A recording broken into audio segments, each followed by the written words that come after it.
Hello বন্ধুরা, good morning. সবাই কেমন আছো? আশা করছি সবাই অনেকটা ভালো আছো। আমি না একদমই ভালো নেই, কারণ আমার হয়তো শরীরটা খারাপ নয়, কিন্তু বাড়ির সবাই অসুস্থ। আমার ছেলে মেয়ে, আমার জায়ের মেয়ে সবাই অসুস্থ। তার জন্য একটুও ভালো লাগছে না। তো ভিডিও 4-5 দিন হলো একদমই ভিডিও করিনি।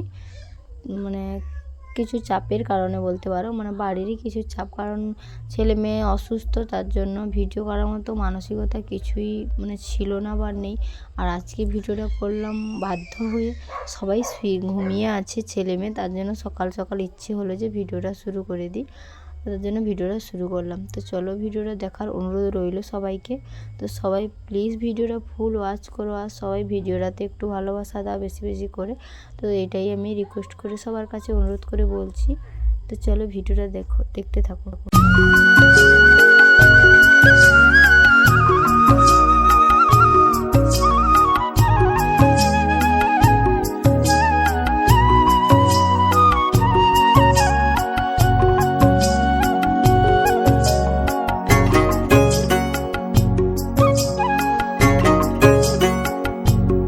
আগে একটা শর্ট ভিডিও ছেড়েছিলাম, অনেকেই কমেন্ট করেছো যে মেয়ের কি হয়েছে। তো মেয়ের আমার পায়ে একটা ইনফেকশান হয়ে গেছে।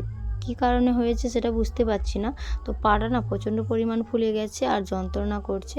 তো হালকা একটা ছোট্ট একটা বিচার মতো ছোট একটা হয়েছে। তো সেই সাইড দিয়ে না পুঁজ মতো রক্ত মতো গলছে। তো জানি না কী কারণে হয়েছে, আমার মনে হয় কাঁটা ফাটা বিঁধেছে বা কিছু একটা হয়েছে, তার জন্য বা ডাক্তার বলছে যে রক্তে কিছু ইনফেকশান হলে তো এই জিনিসটা হতেও পারে, তার জন্য কারণ চুলকানি হচ্ছে না ওই জায়গাটাতে, তার জন্য। তো জানি না, ডাক্তারবাবু রিপোর্ট করেছে, ওষুধ দিয়েছে। তো মেয়েটা কতটা কীরকম থাকে তো অবশ্যই তোমাদেরকে জানাবো। আর প্লিজ একটু সবাই সাপোর্ট করো, আর ঠাকুরের কাছে একটু কামনা করো যাতে আমার মেয়েটা একটু সুস্থ হয়ে যায়। তো চলো বাসনগুলো মেজে নিয়ে আসি। তো বাসনগুলো আমি আগেই নিয়ে এসে ভিজিয়ে দিয়েছিলাম, তো তখন আমি ভিডিওটা করিনি। তো আজকে অল্প বাসন আছে, কারণ কালকে রান্না বান্না কিছুই করিনি। ভাত ছিল আর দুধ দিয়ে ভাত খাওয়া হয়ে গেছে। আমাদের গরুর গায়ে তো দোয়ানো হয়, অনেকেই জানো, তো আগের ভিডিওতে দেখিয়েছি। তো দুধ দিয়ে ভাত ছিল, খাওয়া হয়ে গেছে, কারণ রান্নাবান্না করার মতো মানসিকতা নেই আর ইচ্ছেও নেই, কারণ তোমাদের দাদাভাইও বাড়িতে নেই। আর টুকটাক খাওয়া দাওয়ার ছোটোখাটো সেরকম কিছু যে খাবো ইচ্ছে নেই যে করে খাওয়ার, তার জন্য কিছুই রান্না করিনি। ছেলে মেয়ে অসুস্থ হলে নিজের ইচ্ছে জাগে না কোনো রান্না করে খেতে, তার জন্য কিছুই রান্না করিনি। তো চলে এলাম আমি, বাসন মেজে এসে দেখি ছেলে মেয়ে ঘুম থেকে উঠে পড়েছে, ওরা ব্রাশ করছে। তাই আমি বিছনাটা এত অগোছানো করেছে, বিছনাটা আমি গুছিয়ে নিচ্ছি। তো চলো বিছনা গোছানো হয়ে গেলে যাব বাইরে উঠোনটা ঝাড় দিতে। তো ভিডিওটা সবাই দেখতে থাকো, চলো।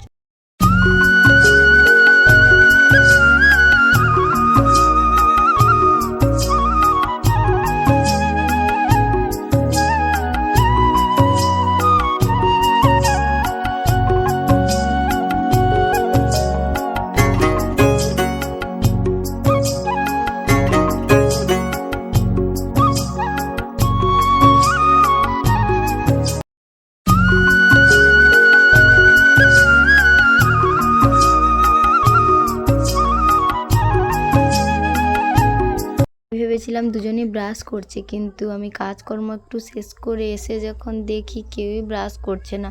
আমি বলেছিলাম ছেলেটাকে যে তোর দিদিকে একটু কলকেটার ব্রাশটা দিয়ে দে, ও তো উঠতে পারছে না, আর তুইও ব্রাশ করে নি। কিন্তু ছেলেও ব্রাশ পারতে পারেনি, আর ওকেও দেয়নি, আর ও নিজে ব্রাশ করেনি। তো আমাকে বললো, আমি দিয়ে দিলাম ওকে ব্রাশ, কলকেট আর জলের বোতল। তো ওই যে দেখতে পাচ্ছ আমার সোনাম মেয়েটা হচ্ছে বসে বসে ব্রাশ করছে। তো উঠতে পারছে না একদমই, ওকে আমি নিজে তুলে হাঁটাতে হচ্ছে আর নাম করতে হচ্ছে, সব কিছুই নিজে আমাকে করতে হচ্ছে, কারণ পাটা প্রচণ্ড পরিমাণে ব্যথা আর ফুলে গেছে। তো তার জন্য ওই যে বসে আছে, চলাফেরা করছে টুকটাক, ধরে ধরে চলছে, প্রচণ্ড ব্যথা। তো এই যে দেখো ও হচ্ছে রেডি হচ্ছে, ও ডাক্তারের কাছে যাবে বলে। আমার দেওর এসছে বাড়িতে, কাজে ছিল, তোর কাকু নিয়ে যাবে ডাক্তারের কাছে। কারণ আমি এখন বেশি বেরোচ্ছি না, কারণ যেহেতু এসেছে ওর কাকু, ওই নিয়ে যাচ্ছে, আমি নিয়ে যাচ্ছি না। তো এই যে দেখতে পাচ্ছ, ক্যামেরাতে হয়তো ঠিকঠাক বোঝা যাচ্ছে না, কিন্তু আমি সামনে দেখছি তো প্রচণ্ড পরিমাণ। আর আমার ছেলের অবস্থাটা দেখলে, ছেলে হচ্ছে খেলতে গিয়ে এমন কিছু একটা সাইড দিয়ে মানে খুঁচে এরকম খুঁচে গেছে, সেখান থেকে ব্লাড বেরিয়েছিল, এতটা পরিমাণ লেগে গেছে মানে সবাই অসুস্থ বলতে পারো। চোখের কোণে দেখতে পাচ্ছ কতটা পরিমাণ লেগেছে।